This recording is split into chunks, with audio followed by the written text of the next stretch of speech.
All right, what's up, you dirtbags? We are so back. My name is Luke Egerbrotten, and I get to be your host of this incredible episode number 119. This is Building the Next Generation in the Trades with the man himself, Erik Struebig. You'll hear from him shortly. Just unbelievable episode. I think we went about an hour 20 on this one. Super excited. I know a lot of you guys listening probably already know Erik, but if you don't know him or if you don't follow him, he's one of the best guys to get to know, to follow, and just to communicate with. Go give him a shout. His Instagram handle is at @E_Struebig, which is STRUEBIG. He goes by Big E, and he is the absolute man. If the name rings a bell, you'll see him in a lot of our content at the Dirtbag of the Year Operator Challenge at the NCon booth at Con Expo. He was our beautiful soul holding the Dirtbag of the Year belt over his shoulder. He's got the big beard, and he was the one that presented the belt to our Dirtbag of the Year champion, Mac Lipka. And so Erik's been a great friend of mine for a long time. But what we really dove into on this episode, which I'm really excited for you guys to listen to, um, Erik has a lot of other parts of his life that I would say he's an expert in. And he really likes to hyper focus on certain things, which makes him so interesting. He's also a big reader. He travels a ton for work. He's currently the technical communicator at MGX Equipment Services. He's also the president-elect coming in at Crew Collab, and that's really where I first started to get to know him. I think it was back in 2022 or 2023, but just an amazing guy. And so this episode 119 is loaded for you guys and super excited to hear what you guys think. If you could take a quick moment, wherever you're listening to this podcast, whether it's Spotify or Apple Podcasts, if you could leave us a quick review. I think at Spotify, last time I looked, we were at 99. If each of you guys just quickly jumps on there, shoots us a follow, and leaves a review, it should shoot us up past that 100 mark. And then I know with Apple Podcasts, we have a little ways to go, but that has been helping get the show out there a ton. So thank you guys for doing that. Always thank you for screenshotting and sharing the podcast on your Instagram stories. We'll always repost those and tag you guys. So really appreciate that.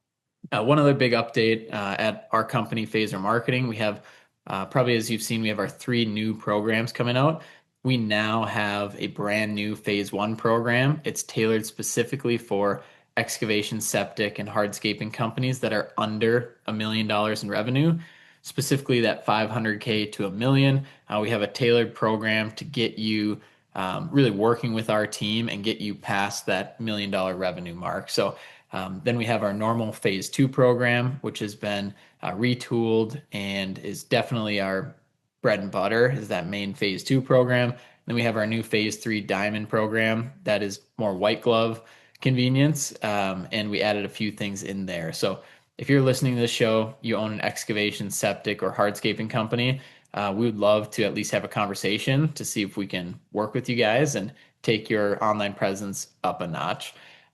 We currently work with a little over 120 excavation companies across 3 different countries, primarily in the US, and we'd love to see if we could work with you. I know a few of you guys recently that have been listening to the show reached out to Joe and recently signed on with us. And if you're listening, let Joe know that I said you guys could have $1,000 off the startup fee.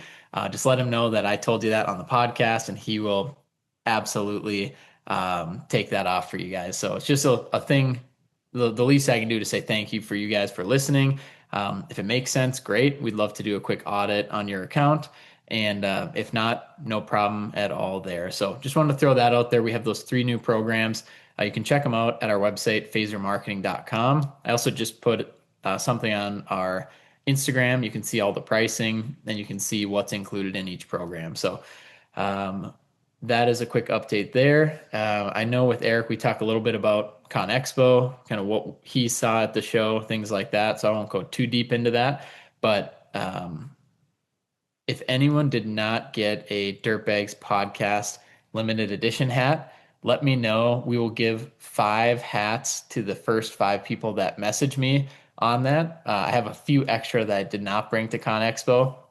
Basically, I bought 100, I brought 75, and those went in the first 20 minutes. So for the first 5 people that message me, would love to give you one of those hats. And those are that green on green, tone on tone, Dirtbags limited edition hats. So other than that, we have some Dirtbags podcast t-shirts if you guys want.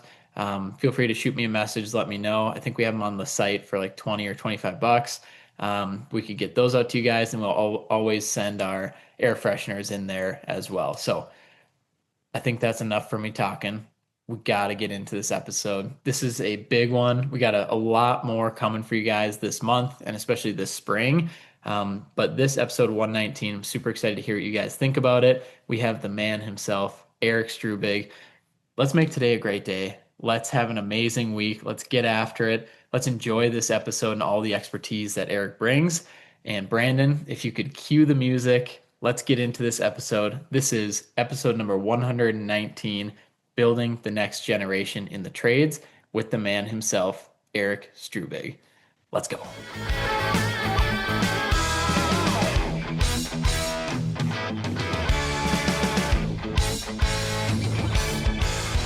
What's up, you dirtbags? My name is Luke Egebrotten, and I could not be more fired up to be back in the studio with you all here today on this beautiful Friday or whatever day you're listening to this episode. We are coming into April here, and it's getting hot in Arizona, but it is the most beautiful time of year. Everything's blooming, and this episode that we have for you guys is probably one of my favorite people that we're going to have on here. And I'm going to talk him up because he deserves it. He is, if you guys saw any of our posts with the Dirtbag of the Year belt, he was that beautiful person holding the belt with the big beard. And I am so excited. My longtime friend, goes by Big E, but our friend, our guy, the man himself is now in the studio. Mr. Erik Struebig, welcome to the Dirtbags podcast. Thank you. Thank you for having me. Dude, how are we doing? We just came off, obviously, a big week in Las Vegas at Con Expo. Maybe we'll start there. Like, how was the show? What did you end up getting into? And you even made, obviously, a huge appearance at the Dirtbags meetup in the Encon booth. Yeah. Good. This was my first Con Expo where I had to work it. So work for the booth, our booth. So we released some new cranes, some new products. I had a couple speaking engagements, one of them for Crew Collaborative that we held a panel or a workshop on. I did a live podcast from the Caterpillar influencer booth or media booth or something like that. Obviously, I got to see all you beautiful people over at NCon and meet up with Bruce and the boys over there, which is always a great time. But yeah, it was really kind of like a family reunion. You get to see all the guys that you get to see, every 3 years or a couple of years because they're all in one place. Never really know what you're going to get into. Yeah. We saw Shabuzi concert. Oh, because he played twice. Did you see Shabuzi Tuesday or the later one? We saw him on Thursday. Yeah. Thursday. So a bunch of us went over to the John Deere party on Thursday. Yeah. Wicked. And you mentioned too, working at the booth. Quick overview. Who do you work for and what were you doing at the booth? Yeah, so I work for MGX Equipment, which is the dealership network that is owned by Manitowoc Crane, the Manitowoc company. Mm-hmm. My role there up until very recently was I was a field technician. So I traveled and fixed and repaired cranes, did inspections and trainings. And now I help support all of our technicians in North America, whether it's technical advice or finding parts and schematics or simply flying out and giving them a hand on a big project. Do some trainings with customers, some with technicians, but yeah, anything to do with our equipment and some of the brands we represent, I'm there for it. Yeah, man, this is so good. I have been looking forward to this episode because not only is it a different viewpoint typically than we would normally have on the show, but you and I have known each other for a long time. You're a Minnesota guy through and through. And also too, like you have some other hacks that we're going to get into later about traveling because you travel a ton for work. So for anyone listening right now, buckle up. I think this is going to be a great episode. Erik, let's talk a little bit more. I mean, the big elephant in the room obviously is the Encon booth, the Dirtbag meetup. Bruce doing his thing as the official referee of the Dirtbag of the Year. What were your thoughts? I mean, it flew by. I mean, it's 2 o'clock to 5 o'clock. It's 3 hours, but from my perspective, it flew by. The attendance was unbelievable, but you were in the sandbox with the belt over your shoulder. How do you think the operator challenge went? How do you think the whole meetup went? And what are you looking forward to for the next one? I thought the event went great.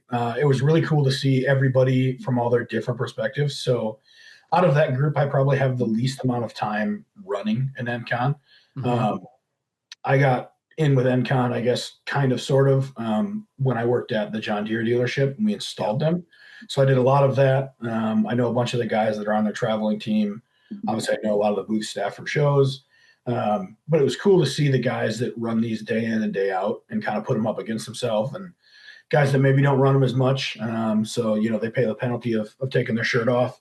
But Zach yeah, Taylor. yeah, Zach Taylor. Shout out my boy, my boo.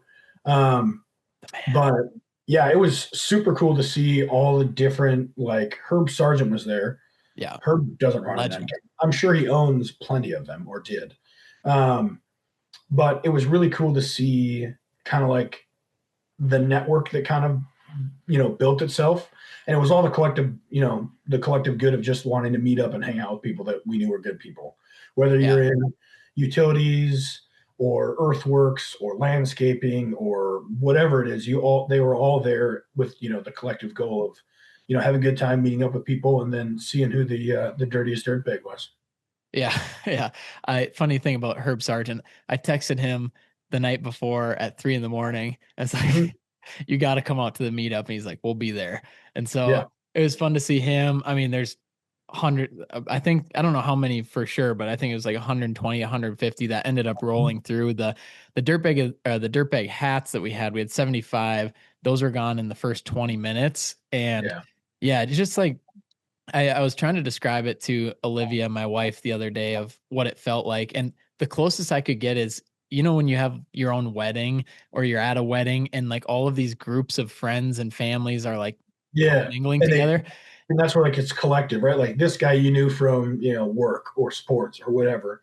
So like, these people from whether it's crew on the board or Yeah. through NCon or through one of your buddies' utilities companies or just somebody that you know personally, and they're all hanging out and having a good time. It's like that perfect note where everything's kind of just going right. Cold beverages, you Yeah. know.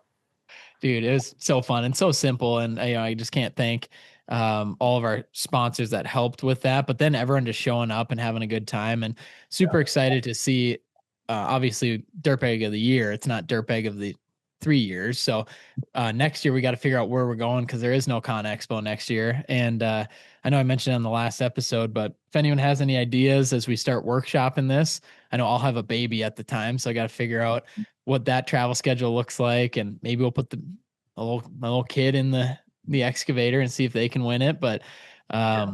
yeah, it was super cool to have so many people from all different walks of life and just get there and get connected, and excited for the next one as well. So you mentioned crew collab. That is, I believe, how we initially started hanging out. So we were on Yep. the board of directors together. Let's start there. Maybe give us an overview of what Crew Collab is, and then more so. I mean, you're kind of a big deal, president elect coming up. So what does that look like, and what do you do for Crew Collab? Yeah, so the Crew Collaborative is a nonprofit with the sole purpose of bringing awareness and trying to build the trade force. So showing people that the trades isn't, a fallback career. There's, every industry that you have in your career, there's that career within the trades industry. So whether you want to be a guy running the equipment or fixing the equipment, or maybe you're an accountant, well, businesses have accountants. If you're a project manager, construction sites have projects. So one thing that we are really, really big on that we do a lot of, and I think we're at like 1,500 students. We do classroom talks. So we will do whether it's a Zoom. I know we've hosted some in person, but they typically happen over Zoom. Mm-hmm. And we will bring in guests or board members or people that want to be a part of our organization, and they will talk on what their job is, how they got there, some avenues to get there, training that's required, or education if there is. And then one thing that we try to hit on pretty heavy is money, because it's kind of a taboo topic. But I think if you're going to break the stigma of the ditch digger not making money, then you might want to show them that, you have union operators that make $120 an hour, right? Right. I mean, there's never a quicker way to get into a six-figure job than in the trades when you look at union pay or non-union pay, which is just one of those things that if you're trying to show a full picture, you might as well show the full picture and include the money, because we all work for money, right? Like, you can love your job all you want, but at the end of the day, you're trying to get a paycheck and make a living. Um, Yeah. which is, it's tough to kind of try to break that down. And everybody has their stigmas with, oh, this generation doesn't want to work or this or that. And I haven't found that to be true. Mhm. I know, there's exceptions to every rule and everybody's got their own experiences, but I've noticed that, you know, they may not want to work in the job that you have. That doesn't mean they don't want to work, right? Like, I like my job, but I don't want to be an accountant, right? So, like, that Yeah. doesn't mean I don't want to work. It just means I don't want to spend my day being an accountant, right? So I think it's important to show that there's many avenues to it and that the trades are never going to go away. I mean, you look at all these people that went to school for computers and technology, and now, we'll hit on the taboo subject of AI. AI is a great tool for certain things, but a lot of these jobs and roles are being reduced or eliminated with the use of AI. I have never seen AI go out and fix a machine. Mhm. People argue like, well, machines run on AI. I'm like, machines run with human input. Mhm. You need human input for it. So I think it's just one of those things that you're kind of recession proof. Like, it may slow down, but there's still money to be made. There's still utilities that need to be made. There's power going to houses. Your plumbing doesn't know it's a recession, right? Yeah. Like, so I think that's one of the things that I've been really fortunate to kind of get to see the change from. You talk to some of these schools, and a big thing is a lot of these schools don't have tech programs or tech schools. Mm. They've eliminated shop class and woodworking and all this kind of stuff. So there's kids that have never picked up a tool until they're in their first crappy college apartment. They're trying to put together the IKEA piece of furniture with the The thing, Allen Allen wrench. wrench and like the little mini. They're like, man, this shit sucks. Yeah, it does the dope too. But Yeah, it feels pretty good when you put together your first Allen wrench desk or something. yeah, yeah. Man, so I guess I have a question then. So obviously you and I both know, and most people listening, that the trades itself is understaffed. We'll just say that. There's not enough people. And then 500,000 jobs that need to get filled. 500,000 just to complete the work that we have, right? And that doesn't include replacing the workforce that's going to retire this year and age out, which is Right. coming as well. So taking that thought, and then I'm also I see both sides, right? I see the trade side because we only serve excavation companies, but then I also see, I guess, more the white collar side of colleges and students graduating. I mentor a lot of students and people, and they're really struggling finding a job that will pay them anything. And I guess to me, and maybe I'll just ask Eric, I'll ask you this, but why do you think there is this disconnect of like wanting a job, they can't find a job, they can't get paid anything, they're struggling to find work, when really this whole ecosystem of the trades is like, hey, we'll take you over here, we'll pay you well, it's hard work. Like, why do you think there is that disconnect, and do you think it's getting any better? I do think it's getting better. I would say that there's probably three main factors. You have one, I think that there's some people that get out of college with maybe an unrealistic expectation of Mm, what's available. Like, social media does a great job of connecting people, but social media typically only shows the wins. So they see young people fresh out of college working for, Raytheon or Boeing and making $500,000. They're like, that's the job I need. Well, they don't understand that that's not how you don't start at $500,000, right? right. A second factor, I think, is that companies don't necessarily know where to look. Like, you have companies Mm, in 2026 that are still posting jobs in like the yellow pages in the newspaper, and most people don't even know where to get a newspaper from, right? So being a little bit behind the times on that. And then thirdly, as I'm sure this is probably more your area of specialty, but you know, the trades haven't been, you know, with the exception of people that are really into the trades already, the trades doesn't visually look appealing to a lot of Mm, people. So um, there's not very good marketing in this space, I think, as a whole to show. Like you look at some of these media companies, and obviously you and I follow them because that's part of our world. But like you look at some of these job sites and the videos that they put together, I'm like, that's cool. Like a kid wants to be a part of that, whether it's, a guy demoing off the side of a cliff for mass excavation, or it's guys flying cranes into the clouds. Um, but they don't use that for recruiting. So I think that's mm. that's probably the third factor, the missed opportunity there is like they're not able to showcase the awesome stuff that we do in our job and in our field effectively. Yeah, and that's something you and I were talking about before we started recording is, a lot of our clients that we work with that are even like a little bit bigger, like 8-figure excavation companies, they're hiring us not to get more leads and more revenue. It's to market to bring in more team members, right? And Right. to look appealing and to showcase their story and their history and their opportunities on their site and with their online presence. And it, yeah. And do you think that, let's just play this out here. Let's say in the next 3 or 4 years, like AI does come into these white collar businesses, which we've seen it has, and it does eliminate quite a few jobs. Like, do you see some of the people just like, screw this, I'm just going to go into the trades, and there being a rush of people? Or what is your prediction there? And I think there might be an initial burst in there, and I think the more it can kind of go two ways. I mean, the more that people see that there's money to be made and that their neighbor who also lost his job at the same time or her job, well, Mm, they're back on their feet making good money now. What's the difference? They're in the mm, trades that have job security and they didn't. mm. Um, the other option is I don't want to say it as like a desperate measure, but the longer that you hold out after your job gets eliminated, right? Like it's much easier to find another boat if you're on a boat that's not sunk. All right, you dirtbags. I want to take one quick second, maybe a couple more, to thank our three wonderful sponsors all at once. So we just do one ad read. And thank you guys for listening to the show. But huge shout out to our three sponsors. You've heard me talk about them many times before. Um, Charlie Huff, the insurance legend when it comes to construction companies. Shoot him a text if you're looking to just compare prices, if you want a free quote, or if you want to just switch over to him because he knows the industry. His cell number, 435-764-4833. That's our guy, Charlie Huff. So many of you guys listening use him. We even use him for our company at Phaser, and he's just a man for the people. So shoot him a text. Of course, let him know you heard him on the Dirtbags podcast. It's always nice to get credit, and for him to, he always shoots me a text with a screenshot and just says, thanks for sending you guys over. But 435-764-4833. Charlie is the man.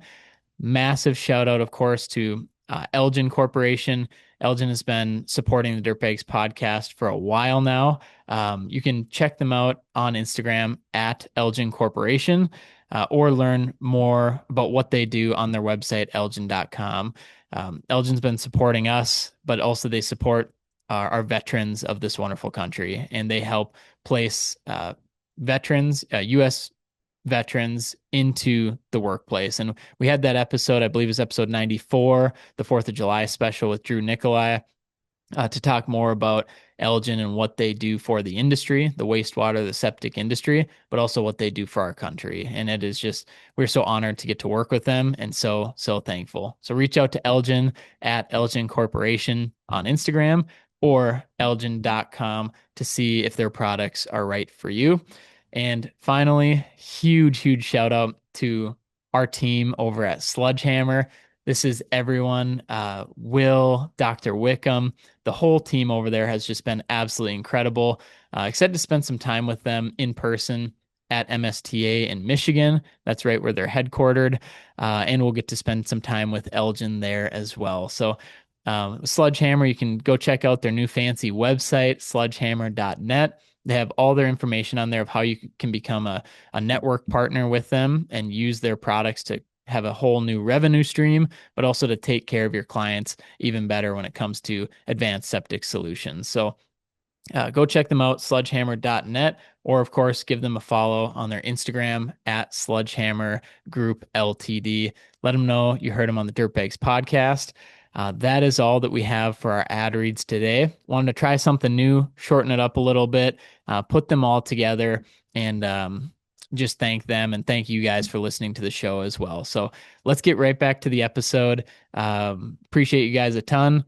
Like, follow, subscribe, do all that stuff, but let's get right back into it.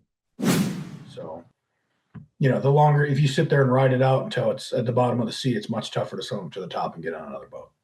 Man, great point. I do want to stay on that for a little bit here because it's so important. And I think there's a lot of that in entrepreneurship as well. And when we use the boat analogy, right, of just making sure that, especially if you have a family and you have kids and you have a spouse, making sure that if you are thinking of a change or if you can see the writing on the wall, like there's no better time to brush up your LinkedIn than now. There's no better time to start asking questions than now, even if everything looks good. And I guess my mindset around that too is always be networking, always be talking, always be adding value to others, because you see it all the time. Somebody loses their job, then they come out of the woodworks and they're like, hey, and they start trying to build a relationship with you. But this could have been solved years ago if you just continued to harness these relationships, but then invest in them as well. And I think if you do that and you're more proactive on it, the transition will be so much easier. Like you said, you bring that boat a lot closer.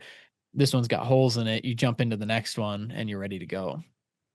Well, I think that's one thing. I made a LinkedIn like a week ago, like the week we got back from ConExpo, I think. Right. We go So give him a follow, everyone. Erik Struebig, ErikStruebig. It's already blown up. Yeah. I shot you a follow last week and Yeah. love it. But like I had never used LinkedIn, and I talked to one of our C-suite employees, and I said, "What do you mean you don't use LinkedIn?" I said, "I don't even have one." They said, "Well, how do you get how have you progressed in your career?" I said, "Well, when I got out of the military, I did the John Deere service program where they took veterans and trained you. And then somebody recruited me from that job to go to a different company. And then I got an offer from Manitowoc to come to them and be part of the union. And from there, I've just moved up. So I hadn't really seen the value in a LinkedIn. And then one of our, I think he's a general manager. He made the point. He's like, "What's the harm in it, right? Like you can make it in now instead of your business professionals you can have a network, right? You can use it like social media, so to speak, but for your professional side. Just because I don't use Facebook. I use Facebook for marketplace because that's the Midwest thing to do. Marketplace, yeah. I use Instagram just to post, some funny stuff and a little bit of my day-to-day life. But I don't really use any of those platforms professionally in the sense of I'm not trying to gain anything. I'm not trying to monetize them. I'm not selling a product. So for LinkedIn, that made a lot more sense for me professionally because I could still network. I'm old school. I like business cards. I have a whole Rolodex full of business cards. Yep. But LinkedIn being like a digital business card, and now you have all your connections. So the people that I met, you add them on LinkedIn or you follow them if you don't know them. I'm still not very good at it. I don't even know if I've made a post on it yet, but it's nice to be able to kind of build your professional network and have it in one place. So, yeah, I mean, and I'll tell you this, and for everyone listening, definitely, if you don't have one, get a LinkedIn, go give Erik or go connect with Erik, go connect with me. We'll connect right back. And what you'll see is that it almost like siphons out a lot of the crap that you see on social media. And you're really just there to learn and to produce. And the nice thing about LinkedIn that's so different about the other platforms. So you think of Facebook, you think of Instagram, you think of TikTok, they're very saturated with producers. LinkedIn is one of has the most I guess people that will just watch content and that don't create. So the producer market for LinkedIn is massive. So if you just start jumping on there and start creating, the algorithm will reward that for you because so many more people are just watchers and they're lurkers, we call them. And there's very few producers. But Erik, even right before this podcast, I just jumped on there real quick just to check your work history and see what were your jobs before. working with Manitowoc, and what had you done before? How long have you been with Crew Collab? Took me 2 seconds without you having to send me a resume or anything. And in the last 4 or 5 years that we've been hiring at Phaser, like I don't think I've ever looked at a resume. I just look at their LinkedIn to see where they're at, what they do, how they produce content, things like that. But it just it's your digital business card, like you mentioned, but it's your digital resume as well. Well, it's nice because if you, let's say you have, one of your coworkers, um, and you're trying to, muddle through some stuff, or you want to send them something, but maybe they're not close enough. They're more of an acquaintance than they are a friend, and you Hmm. you keep your social life private.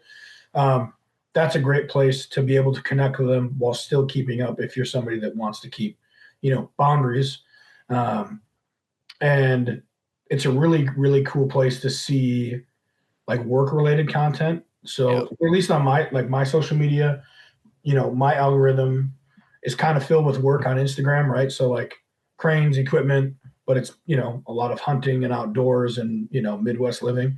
Whereas on LinkedIn, it's people that like all the connections that I make are obviously around my professional life.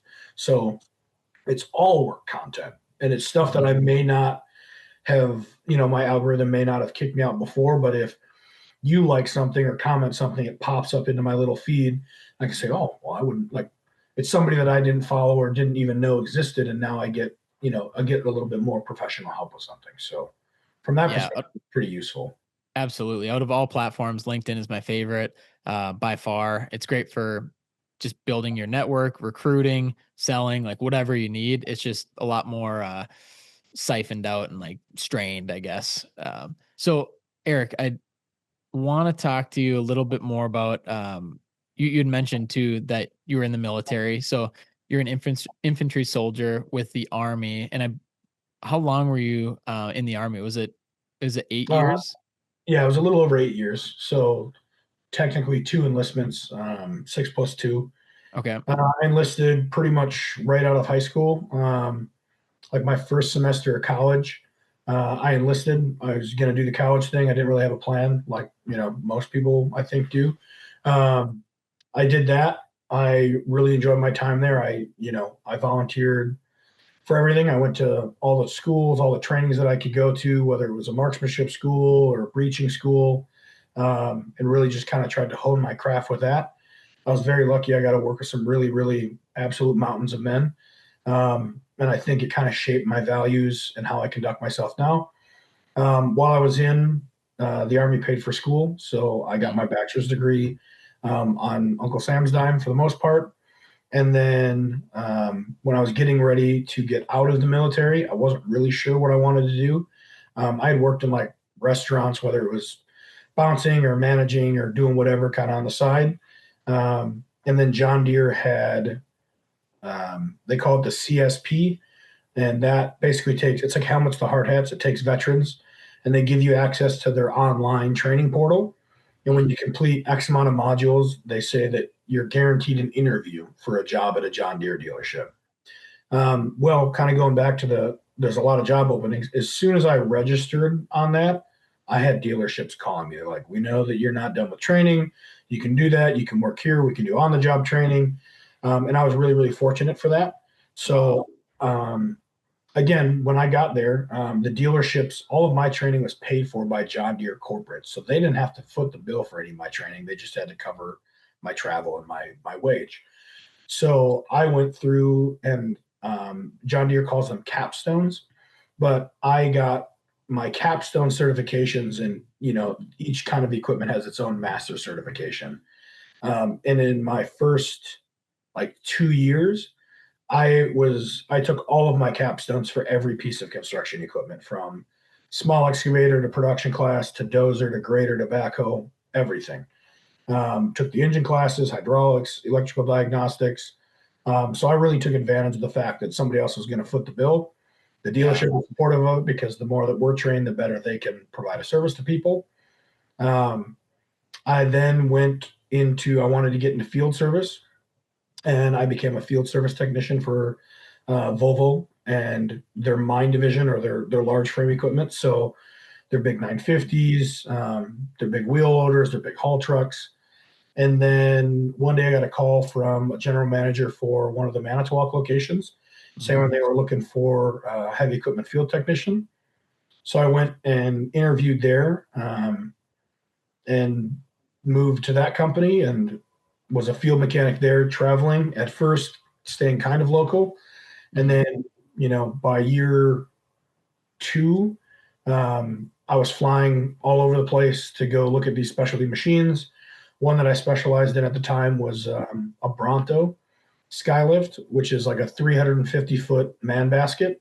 So they use them to get into like wind turbines, and power companies use them for linemen.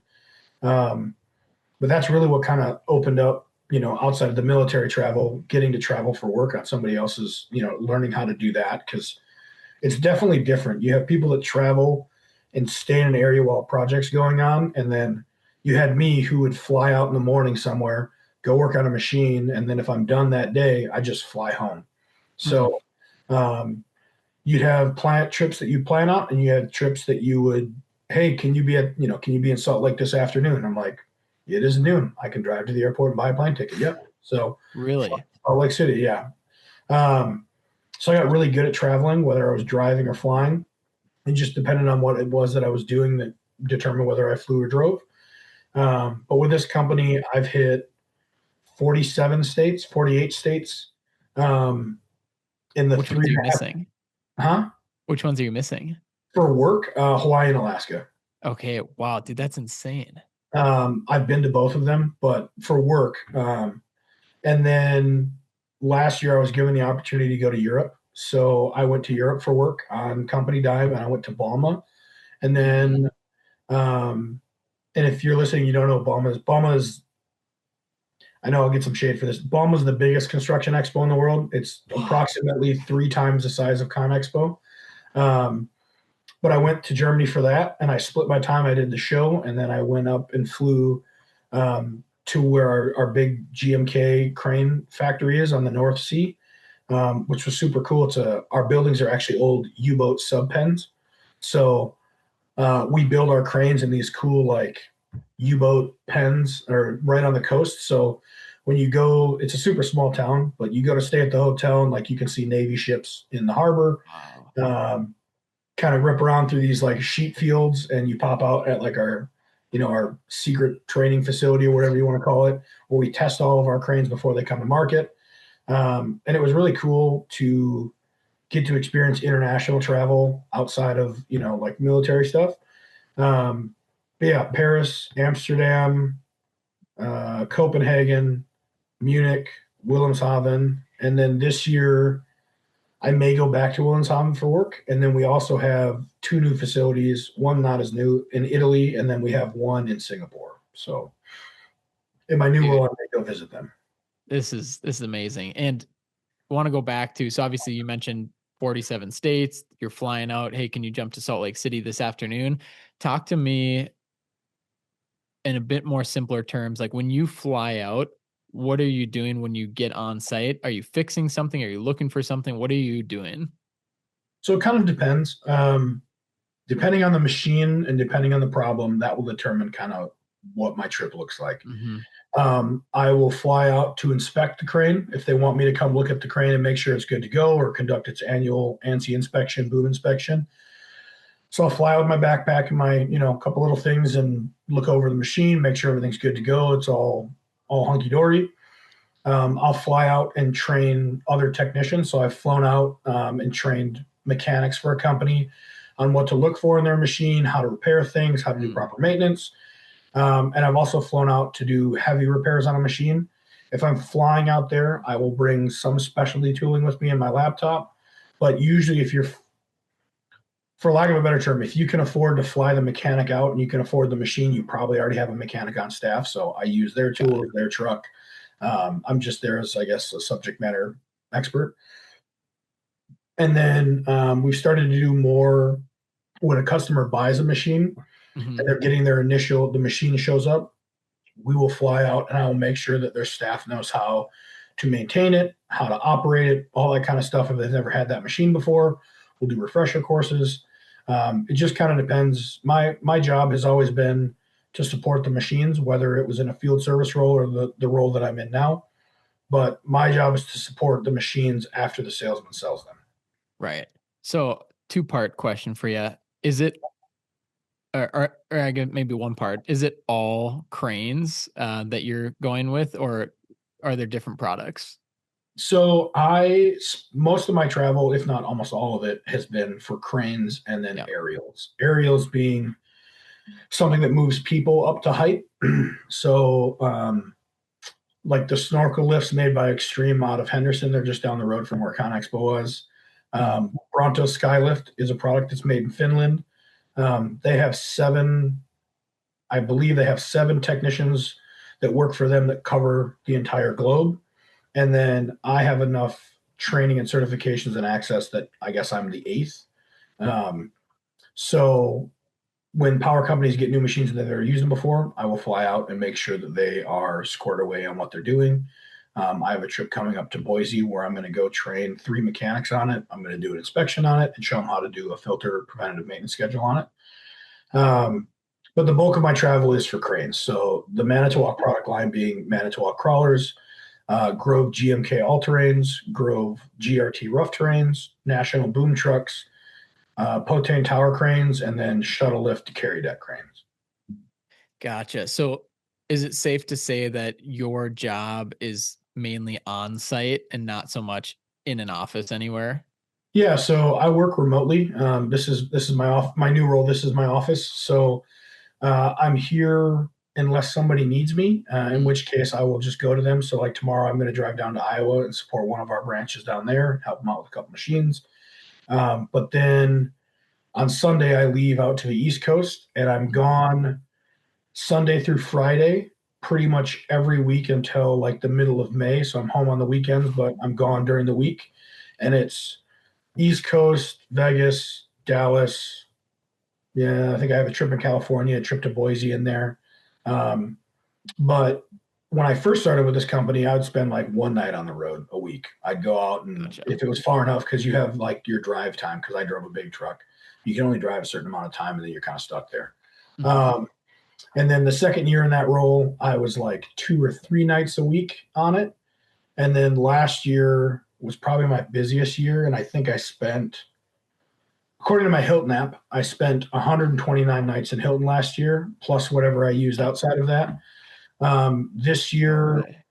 um, I think for what I only have planned basically until May. And through May, I think I have like 65 nights in hotels total. No way. So So, so you're very used to obviously traveling, being on the road. Let's dive into that a little bit. I mean, yeah. like do you enjoy that piece of it? I do. I know that it's not, at some point it will probably lose the shimmer of it, but right now I Mhm. really enjoy it. I'm not the sit behind a desk all day office Yeah. person. No shade at that. There's a job that needs to get done like that. I just really enjoy being in the field and being with the people and the machines, going to different places. I've always enjoyed travel, so this is a pretty cool opportunity that I get to do for this job. Um, you get really good at it, I guess. Like, Mhm. you can get really good at it. We have guys that do it once every couple months. We have guys that travel once every couple weeks, and we have guys that travel a pretty good amount. Just depends on what their specialty is, what their region looks like. Typically, if you live in a big metro region, there's enough equipment that you don't need to travel. Sure. Because even though I live in a big metro, um, my specialty is pretty niche and there's not very many. So it affords me the ability to travel to them. Um, but I would say the biggest struggle, and I'm going to give some shout outs to like the home team here, my kids, my lady, my kid's mom are all super supportive and they help, logistically line up my life, which is awesome, not having to worry about coming back and who's taking care of the house while you're gone and making sure the animals are fed, stuff like that. So I think it's really important to have a support network in place. It makes it much easier and healthy if you can. I did it when I didn't have that stuff in place, and it Mm. definitely shows. And it's much more of aware when you come home from a week on the road and you got to fix a bunch of stuff and try to take care of stuff and cram all that in. So I think having a, you know, a family or a partner that's on board with it is really big. Yeah. What does your family mean to you? I mean, like when you're, like you said, you just touched on it there, just the support that they have where you don't feel guilty, right? Traveling and working and providing, but they're providing so much more as well, to you as you get home. Like what has that meant to you as you're able to work this job and travel and see these places, but also, it's not like you're on vacation either, but what do they mean to you? I mean, they're the. I know it's kind of a cop out answer, but like that's kind of the why. Like I wouldn't work as hard if I didn't have that kind of stuff in my life. I mean, I would probably still work fairly hard, but when you have people that depend on you or look up to you, and you want to support what they want to do, there's sacrifices that have to be made on both sides of that fence. So I think it's really important that you find somebody whose views align with you. And that's you have to build off that. If Mm, somebody wants to do one thing and you want to do the opposite, well, either somebody's gonna have to make a lot of sacrifices or that's not gonna work. So yeah. Yeah, dude, it's so cool. Such a cool conversation because I think people listening that also have that, they feel that as well. And I know I have that with Olivia here at home, and even just start thinking about when we started the business in 2019 and leaving my job in 2021. Like there's so much trust and support that goes into that. Even like business is hard enough and working a job that intense is hard enough. But if at home is fragmented and you're not feeling welcome home, it's just like it it's creeps into everything. impossible. And Yeah. so to have that on the flip side, to have the support to let you go and to let me run the business and to take these trips and to really seed the vision, it's like incomprehensible of like how important that is, but also how rare that is, I think. Yeah, I think I've noticed it. Obviously, I've run into people that have careers similar to mine. And we always talk and stuff like that. So I don't want to say it's interesting because I think that would be doing it a disservice, but um, hearing like what they have going on, and the commonality for people that become successful or work their way into success typically, and there's obviously exceptions, but if you don't have a good support network in place and you don't have um, people around you that want to root for you, you probably aren't going to go as far. Mm, Not saying that you can't, right? There's plenty of people that do it the other way. But you look at hyper successful people, and they usually have a pretty good support network. And that doesn't mean that they have a wife or a husband or kids or whatever, but they just choose to surround themselves with people that either have shared visions, or simply support them for being them. So yeah. I think it's often overlooked or it's seen as a secondary thing. But I wouldn't be able to travel as much as I did if I didn't have it, because logistically you just can't make that work. Right. So, and I'm curious too, even logistically, like with your travel, is it all through like the business, or do you put it on your card and then like is there flexibility Yeah. there? Because you mentioned too, So, like you can just fly back home or stay the night. Like how do you go about that?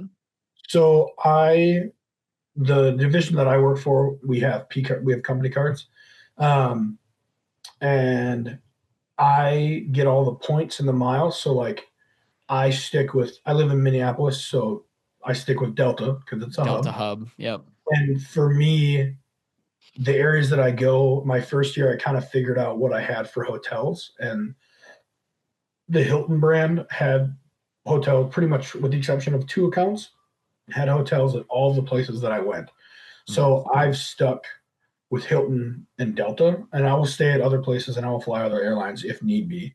Um, but the real, the reality of it is you're going to want to find whatever is going to support the goal or mission that you have the best. And for me, from where I live, I can get typically without a layover a nonstop flight pretty much anywhere in the lower 48.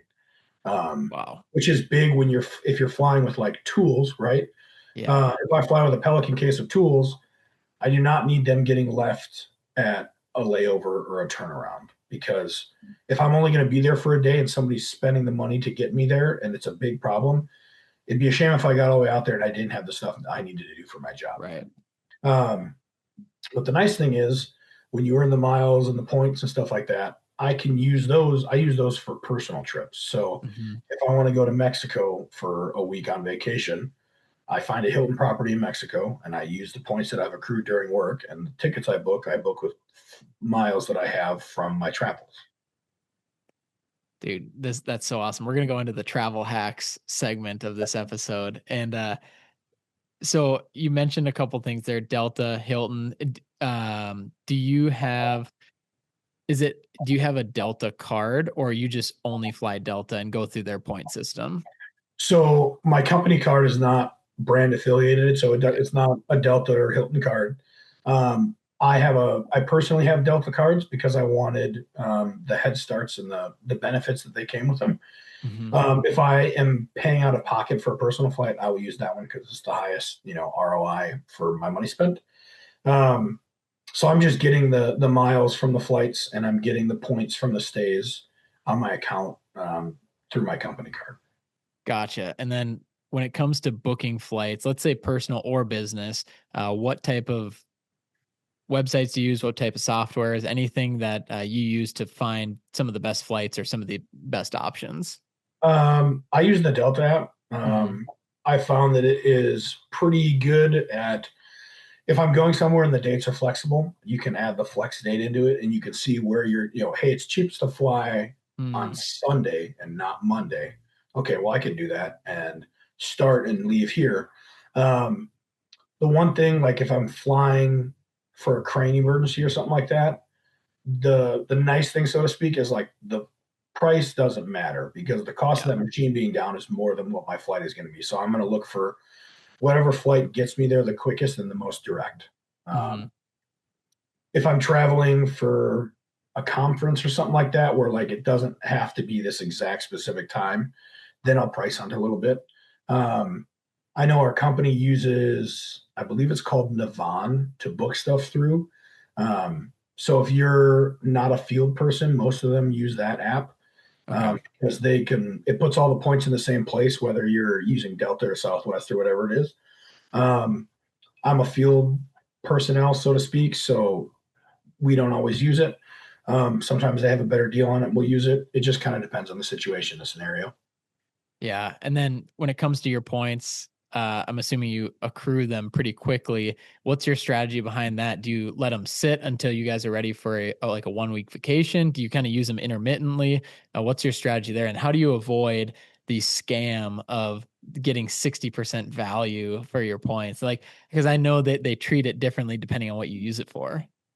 Yeah, so because I use miles and Hilton Hmm. points typically. Um, miles are pretty easy.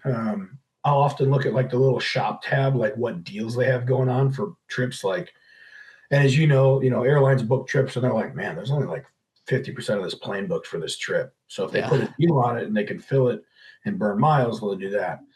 Um, I usually just let them sit. We'll plan a trip. We'll go take a trip. If I have little things come up, whether it's stuff for veterans groups or retreats or fundraisers, I'll buy a ticket there. Mm. Um, if there's not a good flight for points, I'll just use, you know, money, cash, and then just get more points. But it kind of all depends. I'm not one to splurge on it. Yeah. I have enough airline status that I'm pretty lucky that my flights just get upgraded without having to spend the money. Um, Nice. if I have a long flight, I might use points to upgrade it or use one of my upgrade certificates just for comfort as a bigger dude.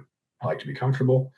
But through the medallion status through Delta, I have a pretty good status, so I get upgraded pretty frequently. Celebrity status, man. Yeah, That's celebrity status. we're not sitting 39B anymore. No, I no, mean, I am, to be clear, yeah, Darren. I yeah, do, but yeah.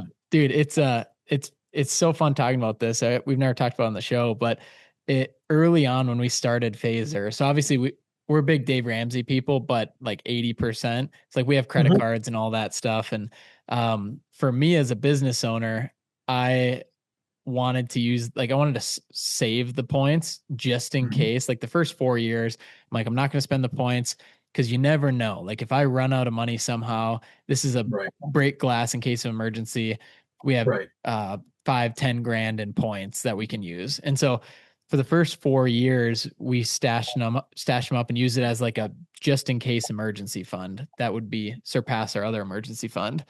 And then once we kind of our business picked up in 2022, 2023. Then I started using it for a couple of our team members. I actually used it as a bonus for a trip. And I think this is, I learned this from somebody else, but I thought it was such a cool idea. What I did is one of our team members was doing such a great job and she was due for a promotion. So I gave her a promotion and then I also gave her an additional bonus of saying, okay, you and a plus one can go to one of these three places. And I had been listening in our meetings of the three places she wanted to travel to. So I Yep. said those three places. You have a $1,200 budget, but you have to let me know where you want to go in the next 24 hours.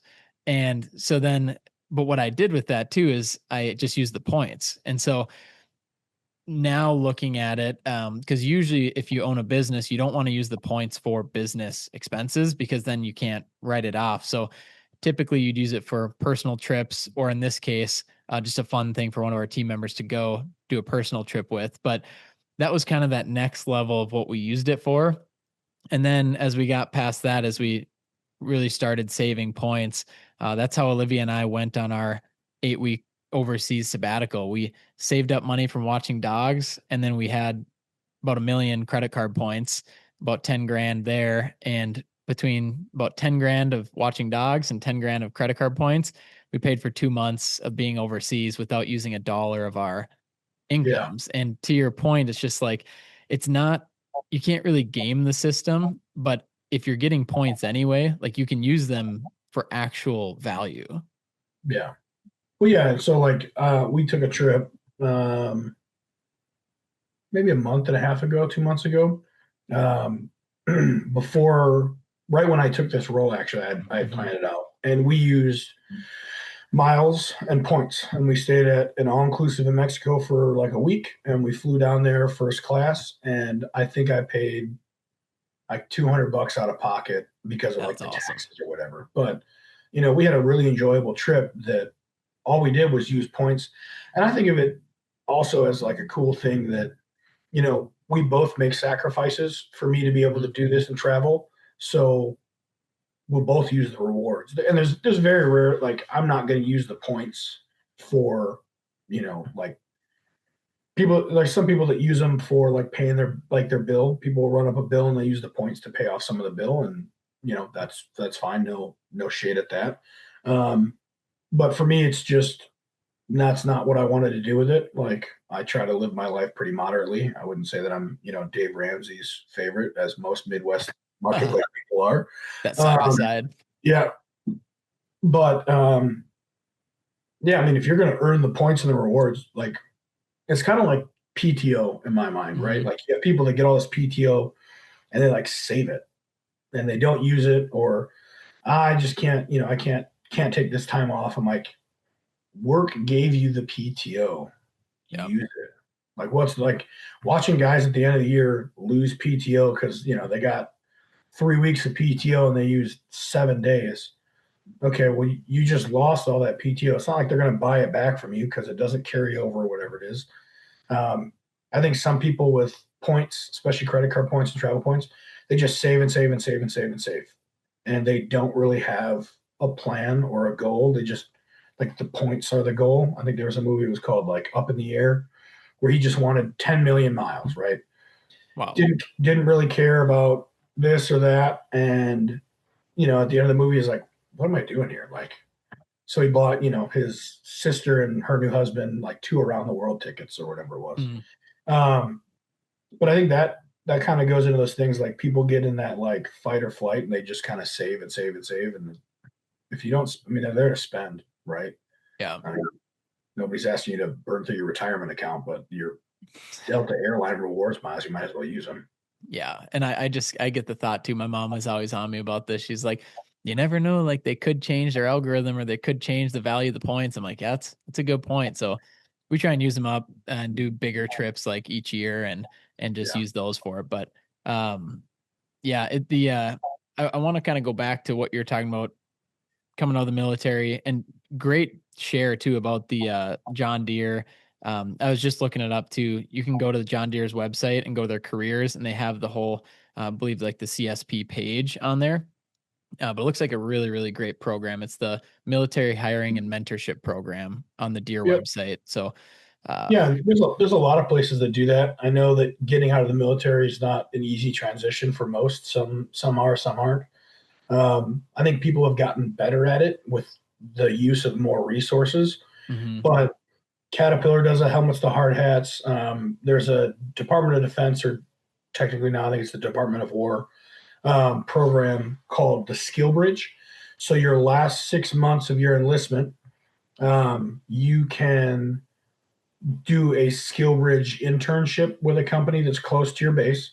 And instead of going and doing your military job for those 6 months, you go work the civilian job. You make your military pay, you have mhm, your military benefits, and you're learning a civilian job for transition. So Manitowoc has one. We were approved for the Skill Bridge program through the Department of War, but we have a handful of locations throughout the U.S., most of them around military base cities. And you do 3.5 years of your enlistment. You're like, man, I'm getting out at 4. I don't have a plan. And so you apply for it, they accept you, and then you go work a civilian job like you normally would, but you're getting your military pay instead of pay from them, and you're getting your military benefits. So you're still in the military, but mhm. instead of doing outpressing paperwork and painting fence posts for the last 6 months of your career, as a lot of people do when they're getting ready to get out, you get to go learn, AutoCAD in our engineering department, or you get to go learn how to work equipment in our, test track or preventative maintenance track or whatever it is. Um, but I think there's a lot of resources available to veterans that go underutilized, and I think kind of a two-party problem. It's one, maybe the veterans aren't necessarily navigating that the best, but two, Mhm. the program's not being able to effectively communicate that to the veteran population, that like, hey, we have this program that's fully funded, that you get a really Right. good opportunity.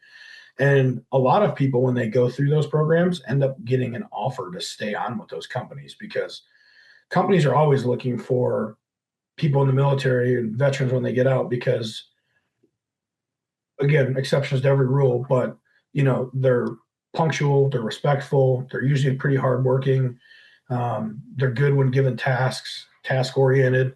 Um, so I think that's one of those things that I've gotten to be a part of, building the Skill Bridge program for Manitowoc, Mhm. and helping with a little bit of that, and I'll be doing more with that. But just trying to utilize your available resources the best that you can, I think is really, really big. Yeah. With your 8 years in the military, what were some of the biggest maybe lessons that you learned or things that carried over? Because I know you've adapted to this change really well. But what are some of the lessons you learned that have carried over that you're really grateful for? Um, I mean, it can go back to as small and minute as your basics, like show up on time, show up with something to write with.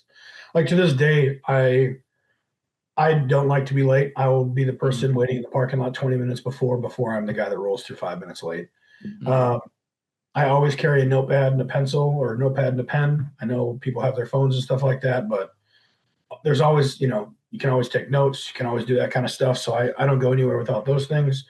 Um, but I think the military taught me a good deal about adaptability and overcoming things. So um, chaos and stress in the military, I think, is different than chaos and stress in the civilian world. mm. I have noticed that things that seem chaotic and stressful to a lot of people in the civilian world or in the trades on a job site, veterans don't get as stressed about, because they're like, well, I mean, it could be worse. Somebody could be shooting at us while we're trying to lay this pipe down.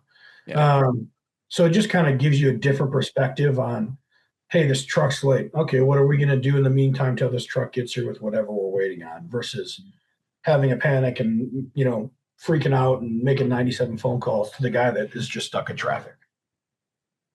Do you work with a lot of veterans, or have you? Yeah, I work with a mix of them. We have veterans.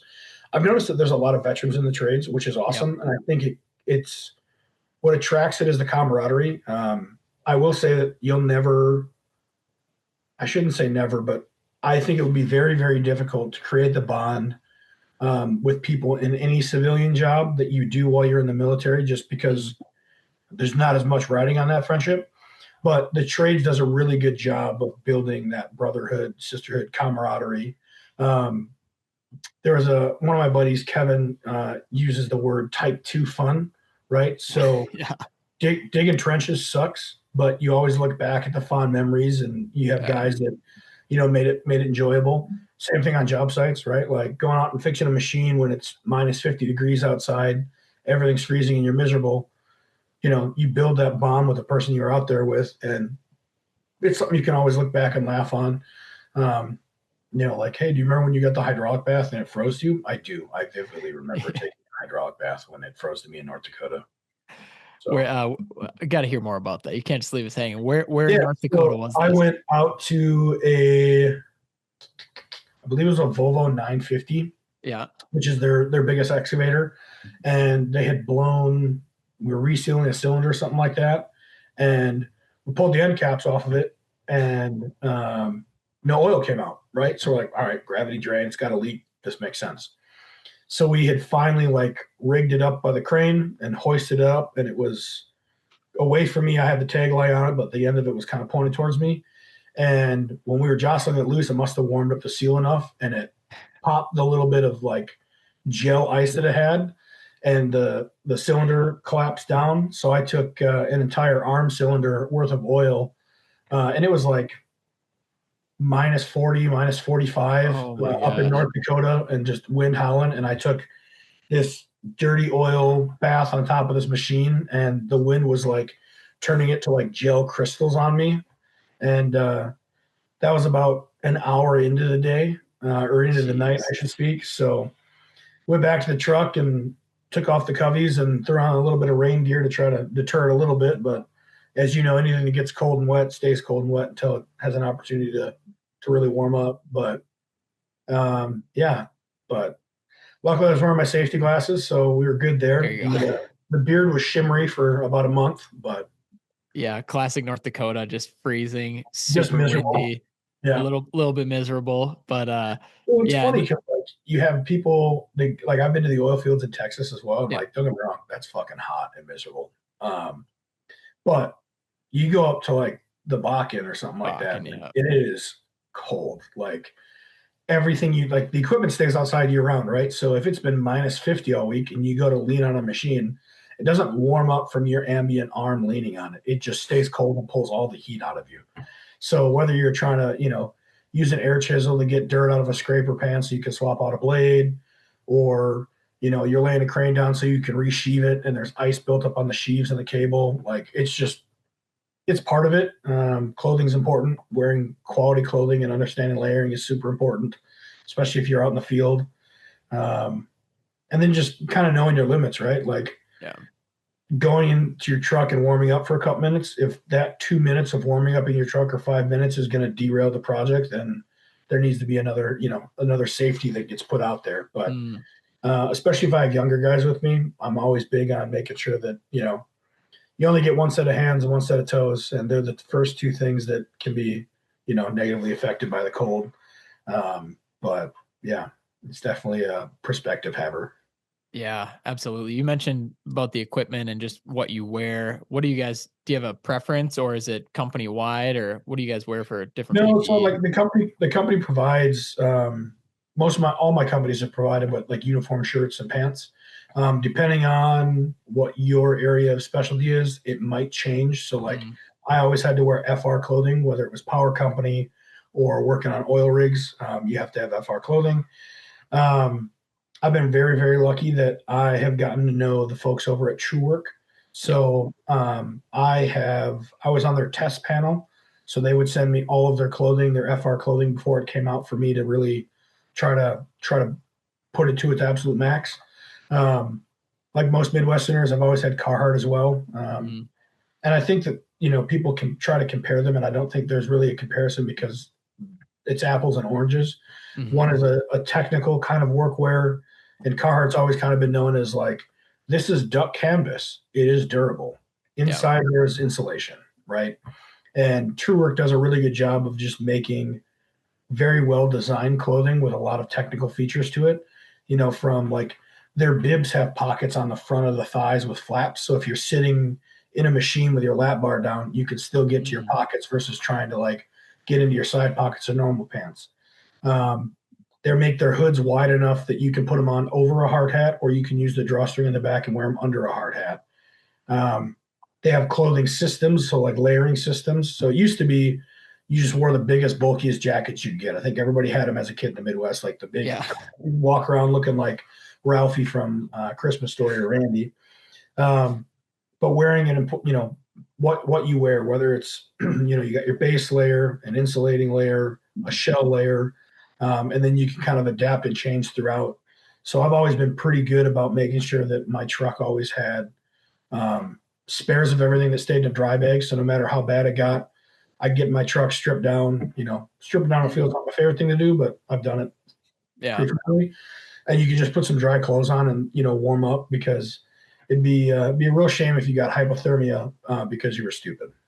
Yeah. Yeah. We haven't actually talked about them much on the show before, but I know you and I have worked with them a lot through Crew Collab and just some other partnerships. But that company Eric's talking about here is TrueWork. It's TrueWerk.com. I saw you were sporting it as well. So Yeah, if anyone's on YouTube watching it, you got that sweet. I almost didn't see the camouflage, yeah. but I saw the little TrueWork. So yeah, they great company. Like you said too, just the ingenuity and the engineering of uh, little things probably that are actually a big deal. And like you said, Well, different it's like, pockets. and I was out in Denver on a work trip, and I made a Mhm. call to my buddy Jason, and shout out Jason for always keeping me well clothed. That's awesome. Um, and I popped out and went over to their facility. And it's like their office, their design place, all that kind of stuff. And I spent probably an hour and a half talking with their design team about things that I liked and didn't like. But like whether it's, zipper pulls, right? Well, if there's no extra part of the zipper pull, if you're wearing big gloves, you can't even use your zipper, Hmm. right? From like, you know, insulating layers that have pockets, but instead of having zippers on the sides of the pockets, they have a single snap, because usually you're not putting a bunch of stuff in there you're worried about falling out. You just put a big item in there and you want to make sure it doesn't fall when you're moving around. But it's all the combination of all the little things that kind of make, the pieces make the whole item, down to this cuff's a little bit too big to wear under gloves, but it's not big enough to wear over gloves. All right, we Mm. can change that. Um, so it was really cool to kind of see behind the curtain on that one, see the man behind the curtain. Um, and they just listen to their people, right? So whether it's, because the design team, some of them have worked in the field, some of them haven't. But the Mm. people they have that test their equipment all work in different trades, whether it's plumbing or construction or doing pipe or whatever. Um, like they wanted to find out how durable their stuff was, so they gave them to a crane mechanic that welds and is soaked in fuel all day. So I put them through their paces. Um, and it was really cool seeing a product that I had gotten like an initial design of, and then they Yeah. changed it based off a couple of us giving them feedback into like what it is now.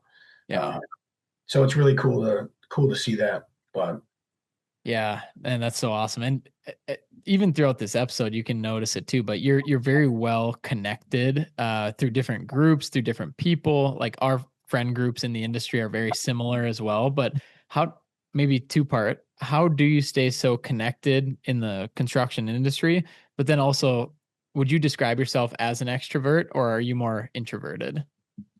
I would say I'm an extrovert in like social situations. Mm, But when I'm not working and I'm not out, I'm for sure a homebody. Like yeah. I would opt to cook like tonight. We grilled some flank steak and did that. Like I'd rather cook at home and eat meals at home with my kids and my lady and the dog, than go out to a restaurant any day of the Mm, week. We actually were just talking about this at dinner, which is funny. Um, But I would say that I've always been, a pretty big extrovert. Like if I get out in a group, I can kind of talk to anybody about anything. Yeah. Um, and I think that's definitely helped me in my career, just not being afraid, like, oh well, I don't know them. I can't talk to them. I'll talk to them. I Yeah. don't care. I'll make the intro. And I try to help as many people as I can. Like, hey, they don't know anybody at this company. I'll make an introduction. If I know anybody Mm, there, I'll make an introduction. We'll talk to people. But I think to your point, I think you kind of have to be.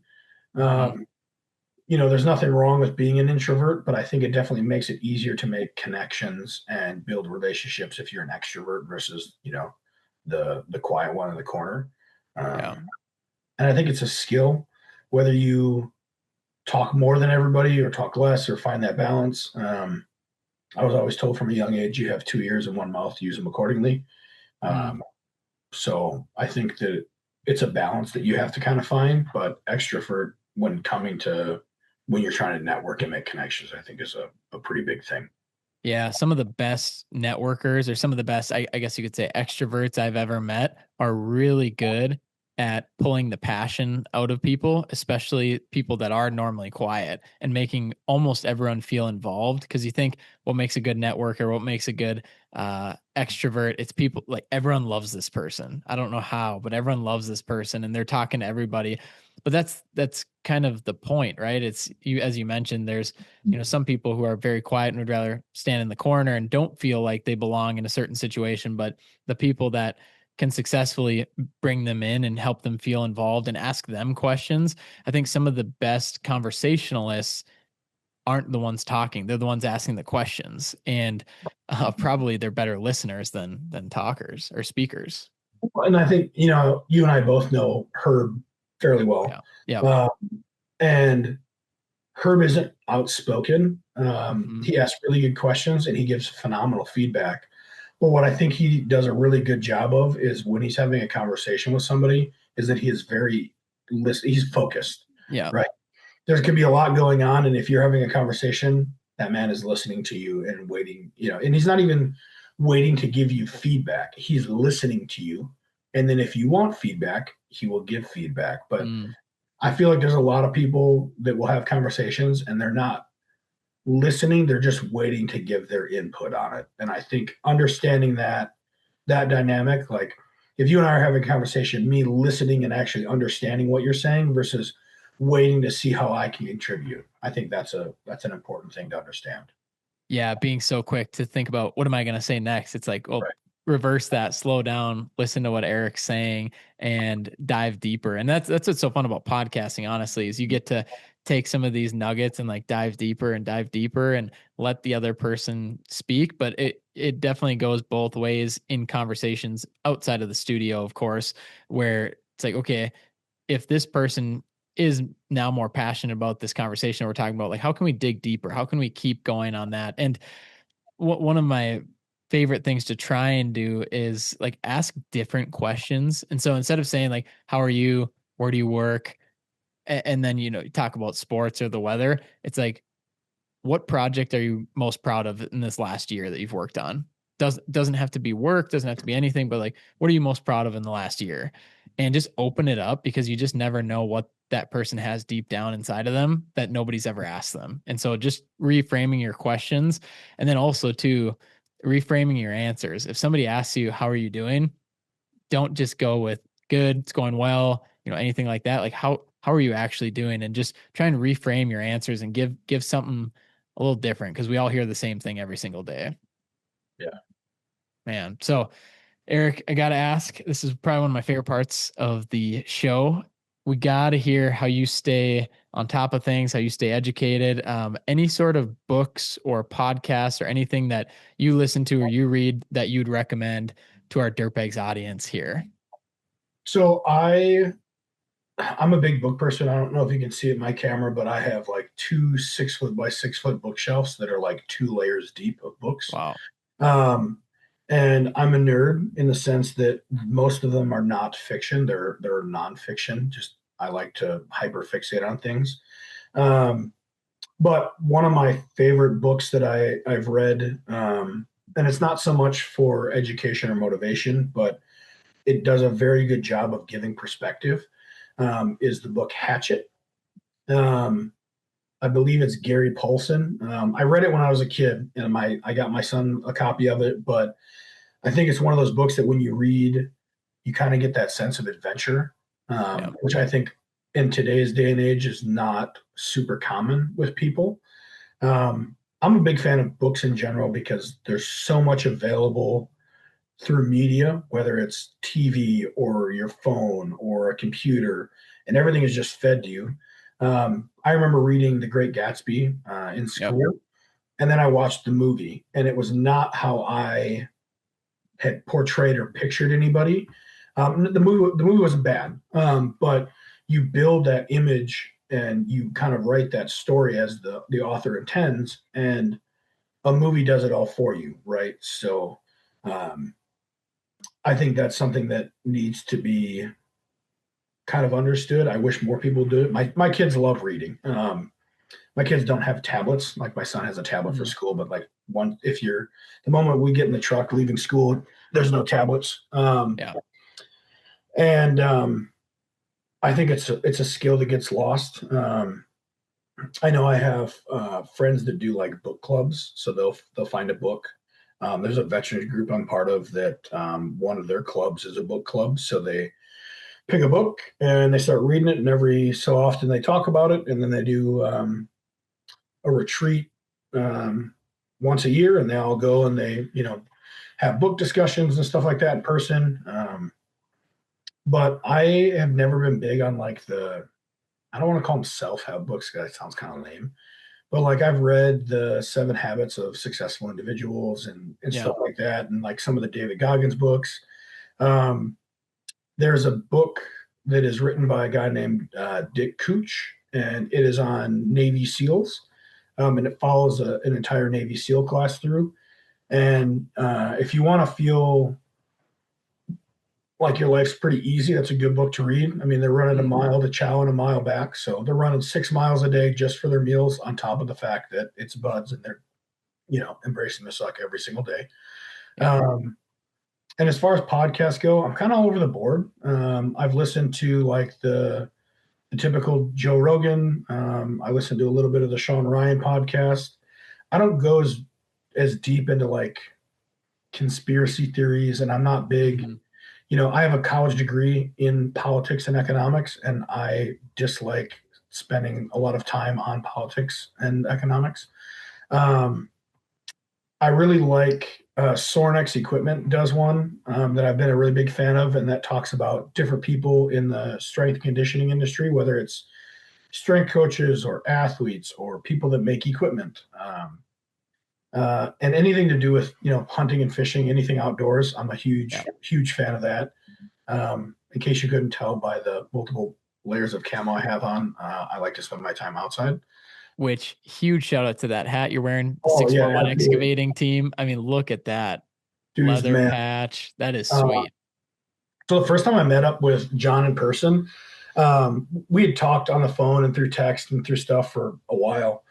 And I said, "Oh, let me know if you're ever down here." And it was like 2 days later that I was like, "Hey, man, like ironically, I'm going down there for work." And like, Yeah. In uh, Iowa. yeah. And he's like, "Sweet, where are you going?" And I told him, and he's like, "All right, well, we should meet up." I said, "All right." So we ended up meeting up at this barbecue place. Phenomenal barbecue. I don't know what it's called. He can Oh, probably come fill you on. in on it. But yeah, they had there was plenty of people there, but I think what was cool was so he brought his obviously company work truck, and I Mhm. have my service truck, and that was what the whole parking lot looked like. Like it was Mm. all people, farmers, people in the trades. Anytime you go to one of those places and you see those kind of people, you know the food's going to be good. Oh, yeah. Um, but yeah, no, that was our first time meeting in person. Hooked me up with some hats, and That's cool. then yeah, we hung out in Vegas and did a bunch of stuff there, and went to some events. So it's always really cool to get to meet up and see people. And then the next time, I believe, actually, the next time I saw him, he was coming back from your gala, Oh, um, yeah. Oregon, and they stopped at one of the restaurants that was by where I was working, and we went and grabbed lunch there. So I dude. told him next year he's got to bring me as his plus one to the gala. Yeah. Yeah. I mean, we've got your ticket ready to go. All And right, so deal. October 22nd, for anyone listening, I'm going to start early promoting it. It's a Thursday. It's in Detroit Lakes, Minnesota. It is our Yeah, fifth annual Phaser fundraiser black tie gala. Erik Struebig is going to be there as John's plus one, plus Morgan as well, of course. yeah. So plus two. Well, I And kept seeing it online, and I was like, man, this seems cool. And then when I talked to Johnny, he's like, yeah, it's right up in your neighborhood. I'm like, what do you mean? He told me where it was. I'm like, this event's been going on like 40 minutes north of me for how long? But 5 years. yeah, so Yeah. I So we'll get it. we'll definitely get you there. But anyone else listening, as I've talked about before, I mean, we had 52 sponsors this last year. 80% of them were from people listening to this podcast and from people in the dirt world. We raised $70,000 last year for the Boys and Girls Club of my town, my hometown of 8,000 people. And this next year, we're going to blow that out of the water again. I know it because of you guys listening, because of what we can do together, and because Erik's going to be there in person. It's going to be awesome. Bring me the dirt bags belt. I'll rock the dirt bags belt. Yes, sir. Yeah. Oh man, I love it. All right. Well, Erik, unbelievable. I've been looking forward to this for a long time, and episode number 119 did not disappoint. So before we jump off, last question is just, for people listening that stayed through the entire episode to the end, like if they want to reach out to you, what's the best way they should reach out to you? And then maybe where can they find you in the next year or two ahead? The best two ways to find me would be Instagram and then LinkedIn. I don't use others, so I don't have a TikTok or anything like that. TikTok. I use Facebook for Marketplace. So unless you're trying to sell some cool stuff, What are you in the uh, market? What are you in the market for? what, I let Marketplace speak to me. It's like when we go to Target, right? Like I Yeah. just let Marketplace tell me what I need. But yeah, I would say Instagram or LinkedIn would be the best thing. And then where do I see myself in a year? Hopefully settling in this job. It's a new role for me, so getting that worked out and making some trips. I'd like to get to some of our other manufacturing facilities, and I'm looking to get some additional land for personal use, so I can kind of get farther away from the cities, even though I live in a Yeah. town of 6,000 people. Yeah. Right. Yeah, I mean it's you Minnesota, and obviously I'm born and raised there too. It's the most beautiful state in the Gorgeous. country, and it's definitely cold in the winter and everything gets a bad rep, but in the summertime, spring and fall, it's unbelievable. You can be like golf in the summertime, spending time on the water, like a lake day where you wake up and you're on the lake, and then when the lake gets busy, you go play golf. In the evening, you do a little boat cruise. Can't be beat. Have you had Zach Taylor over at your place yet for a lake day? No, I haven't. I bought this place in the end of October, but we're talking about him coming out here. And I said, dude, summertime, like for a dude that lives for boat season, like Yeah. there's no better place. Like he thinks he has boating up there, and it's not. It's No, not he the doesn't. same. Like we'll probably take him out to Minnetonka and let him go. Set him loose at Maynard's and Excelsior and go watch as he's probably never seen a yacht on a lake before, but we can show you 100 footers. Yeah, he's gonna be a loose cannon. Yeah, That I'll sounds like a never get good him back. time. Yeah, Yeah. we'll get I him back. I hope to be involved on that trip as well. So let me Mm-hmm. know and we'll come Bring the back clubs. home. Heck yeah. All right. Well, Big E, Erik Struebig, the man himself. Erik, thank you so much for being on the show. For those that are still listening, go give Erik a follow. And then, of course, like and subscribe to the Dirtbags podcast. We can't thank you guys enough for listening. But, Erik, thank you so much for your time and for just giving so much value here. Absolutely. Thank you for having me. You're the man. We'll talk soon.